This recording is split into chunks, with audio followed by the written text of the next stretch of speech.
So today's video is going to have a much simpler topic than the last one. It's going to be significantly shorter as well, because I'm talking about something simple, talking about Caesar Chavez. Uh, Obviously, well, not obvious. I don't know, how aware whoever's watching this may be, but recently, some reporting has come out about Caesar Chavez and his, you know, stranger side, to say the least. His affiliation with weird cult movements and shit like that. But most notably being that he is a rapist. That's horrible, horrible, and it's a bad thing. I think more important than Cesar Chavez is to talk about our political systems and what outcomes they produce and for who. When it comes to Cesar Chavez, that man fought for, or at least the reason we recognize him, right?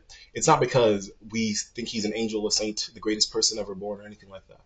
We recognize and celebrate Cesar Chavez because of the struggle that he engaged in, because of the contributions that he made to the labor movement, because of the fact that he fought for farm workers and for their right to unionize and things like that. I think right now the response to this new reporting, or I mean, it's not completely new reporting. It's some of this has been out there already, but the response to this reporting has been let's take down all the monuments of Cesar Chavez. Let's erase him from history. And I find that to be instructive. Look at who they're willing to destroy for being a rapist versus who they're not. We are in a world, in a moment. We are in this world, in a moment where we are coming to understand how deeply morally bankrupt our ruling elite is. The people who run our country, the people who run our institutions, our colleges, our media, etc. The people who are in charge of everything. They're horrible, evil, corrupt, nasty individuals. But for some reason, we're not taking fucking Purdue off of all the universities that Purdue's associated with. We're not taking all the Jeffrey Epstein associated individuals out of our government, out of our institutions, taking their names off of things. We're not erasing them from history. We're erasing Cesar Chavez. Now, Cesar Chavez has done horrible things, clearly.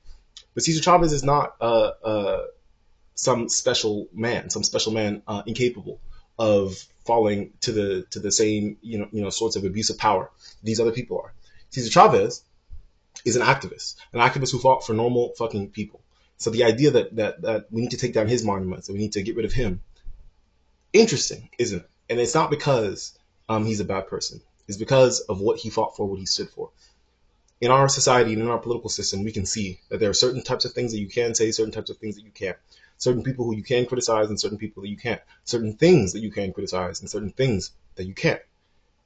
In this context, how can we see the erasure of Cesar Chavez as anything but erasing our voice, erasing people who advocate for us, while we have the same billionaire pedophile elite that we've had for the last 50 or 60, probably 200-300 years?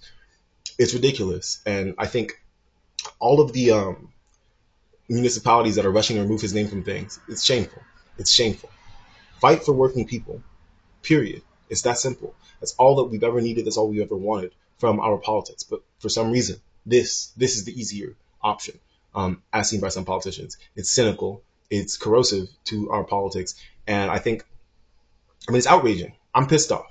I'm pissed off because how can this be the thing that gets people excited, that gets people to move? We have ICE kidnapping people off the streets. We have a pedophile, billionaire, rapist, piece of shit president. And again, the Epstein class still runs your society. How